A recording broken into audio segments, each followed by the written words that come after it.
Война Ирана с США уже на территории Европы, взрыв в столице, а Трамп планирует оккупацию важнейшей территории. Удар по пассажирскому поезду, 200 человек под угрозой. Есть ли пострадавшие? Расскажем. Экстренное обращение премьера к народу, свержение режима и операция спецназа. Новый лидер Ирана как долго продержится на посту и каким будет первый приказ нового верховного аятоллы. Об этих и других самых главных событиях воскресного вечера 8 марта. Из потока событий выбираем самые важные. В эфире «Нехта». Я Алексей Бурлаков. Спасибо, что остаетесь с нами. Пассажирский поезд под ударом, 200 человек в вагонах и обстрел прямо возле конечной станции. По предварительным данным, люди не пострадали, но в результате удара был поврежден тепловоз, из-за чего движение поезда Киев-Сумы временно осложнилось. Пассажиров доставили до конечной станции другим локомотивом, но ситуация невероятно циничная и невероятно опасная. Следим вместе с вами за развитием событий.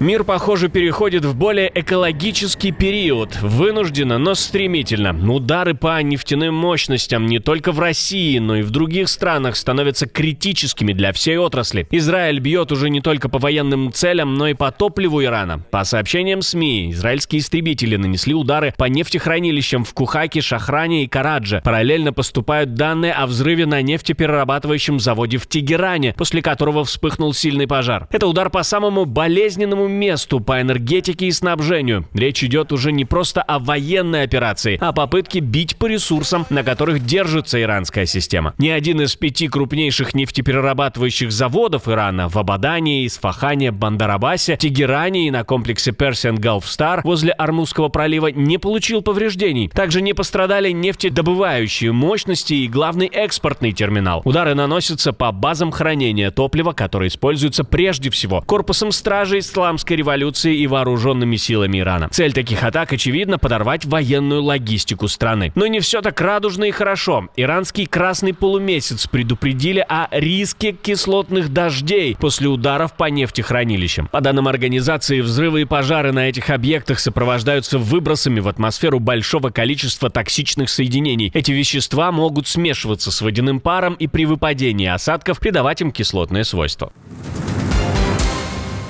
Украинские, скорее всего, дроны поддержали этот флешмоб. В Краснодарском крае ночью беспилотники атаковали станцию Армавир. После удара на объекте вспыхнул крупный пожар. Местные жители публиковали видео с горящими резервуарами и густым столбом дыма. Станция является важным узлом трубопроводной логистики нефтепродуктов. Здесь топливо перекачивают по магистральному трубопроводу, хранят в резервуарах и отправляют железной дорогой. Аналитики отмечают, что повреждение такого объекта может повлиять на работу всей системы транспортировки топлива в регионе. В оперативном штабе Краснодарского края сообщают, что площадь пожара составила около 700 квадратных метров. К тушению привлекли 120 спасателей и 38 единиц техники. Это уже не первая подобная атака в регионе. Раньше, 28 февраля, после удара беспилотников загорелся нефтеперерабатывающий объект «Албашнефть». Также новости из оккупированного Донецка. Атакован склад с шахедами или геранями уже второй за 2 дня. Дым в городе видно из многих районов. Ждем подтверждений, или официальных заявлений о горящей траве.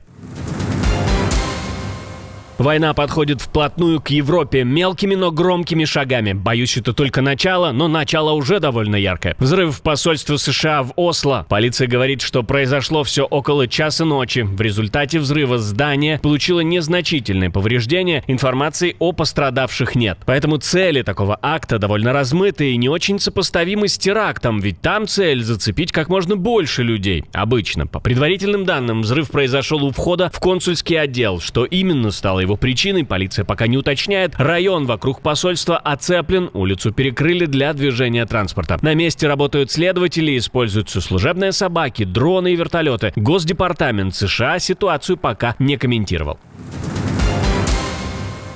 США планируют оккупацию. Трампу не дают покоя действия Путина, а именно агрессия, оккупация Украины, Грузии и так далее. И он решил не отставать. В Пентагоне рассматривают возможность операции по захвату иранского острова Харг в Персидском заливе, ключевого нефтяного терминала страны. По данным Axios, именно через этот остров проходит около 90% экспорта иранской сырой нефти, поэтому его потеря могла бы нанести серьезный удар по экономике Ирана. Источники считают, что для такой операции Вашингтону не понадобится понадобятся десятки тысяч военных. Теоретически ее можно провести сравнительно быстро силами спецназа, морской пехоты и десантных подразделений. Также, по данным Axios, США и Израиль обсуждают возможную отправку спецназа на более позднем этапе войны для захвата и обеспечения безопасности иранских ядерных материалов. И тут рассматриваются два сценария: полный вывоз ядерного материала из страны или работа специалистов на месте для его переработки и нейтрализации.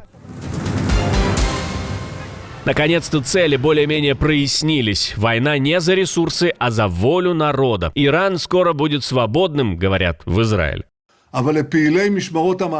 Тем, кто угнетает иранский народ на улицах, я скажу только одно: вы тоже на прицеле. Тот, кто сложит оружие, не пострадает. Тот, кто этого не сделает, сам будет нести ответственность за свою судьбу. И народу Ирана я говорю, я обращаюсь к вам: момент истины приближается. Мы не стремимся разделить Иран. Мы стремимся освободить Иран, освободить его от бремени тирании и жить с ним в мире.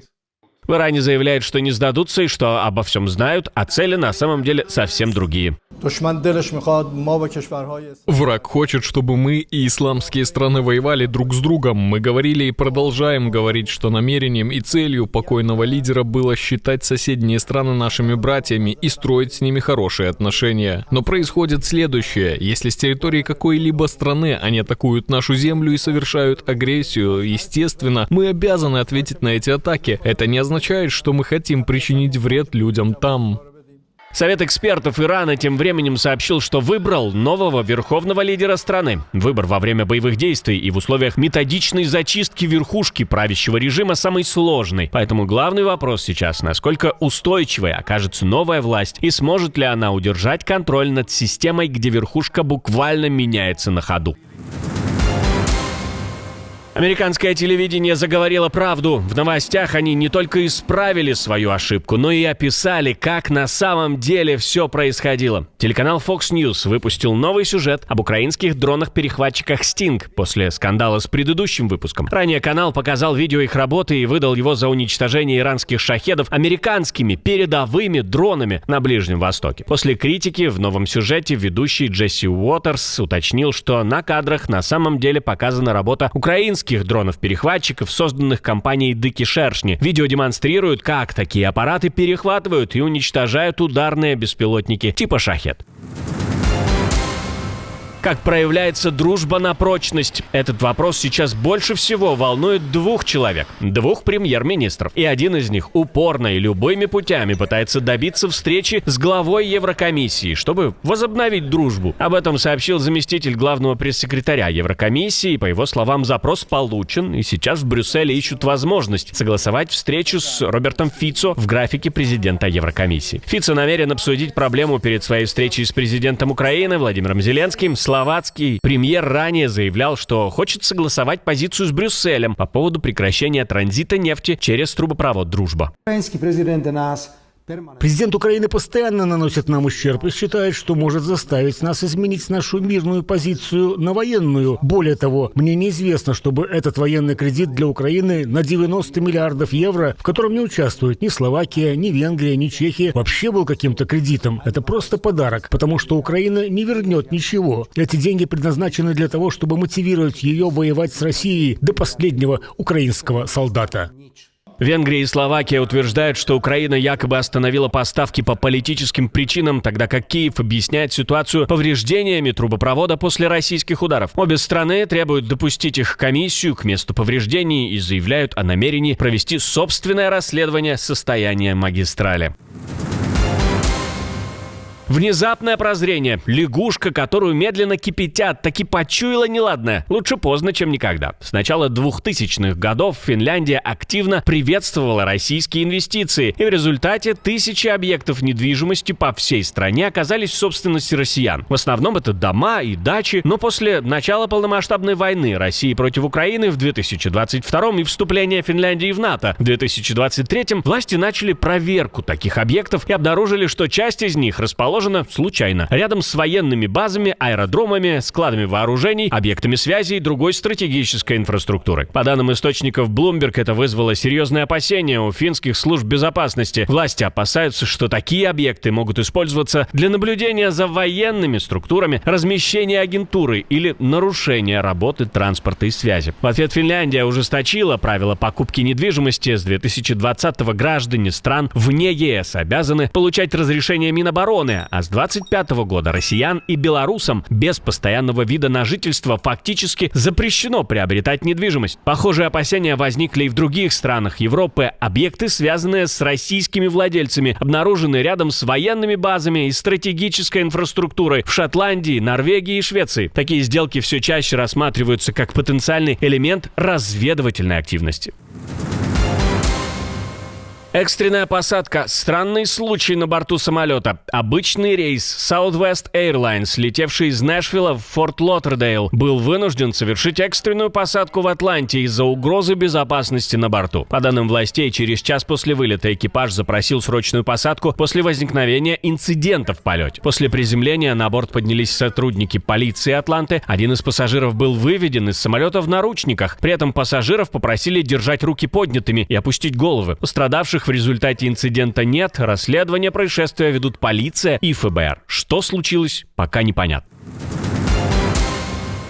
В этом выпуске не без российских странностей. К 8 марта представители «Единой России» в ряде регионов подарили женам участников войны против Украины и одиноким женщинам наборы базовых продуктов. В подарочные пакеты вошли масло, хлеб, консервы, а также сметана, яйца, джем, колбаса и сыр. После вручения женщин фотографировали с символикой партии. Выглядит это так же, как и звучит, но безумно пафосно. Акцию сопровождали официальные заявления о поддержке семей и помощи, которая согревает. Представители партии заявляли, что задача власти, цитирую, окружить заботой и вниманием семьи участников СВО. И что такие наборы должны стать приятным и нужным сюрпризом. А вы уже купили колбасу в подарок на 8 марта? А в предыдущем выпуске Россия впервые применила новое мощное оружие, и удар пришелся по жилому дому. ФБР публикует материалы допроса, и главный вопрос теперь звучит в лоб. Действительно ли президент сделал это, и что будет дальше после публикации? На Ближнем Востоке самый мощный удар по Ирану и ультиматум уже не только Тегерану, но и еще одной стране региона. Конфликт расширяется, а дипломатия звучит все больше как предупреждение. И, наконец, НАТО атаковано, обсуждается подключение еще одного авианосца, а ядерное государство переводят риторику в режим готовности. Если вы еще не видели, обязательно посмотрите, а мы встретимся уже утром.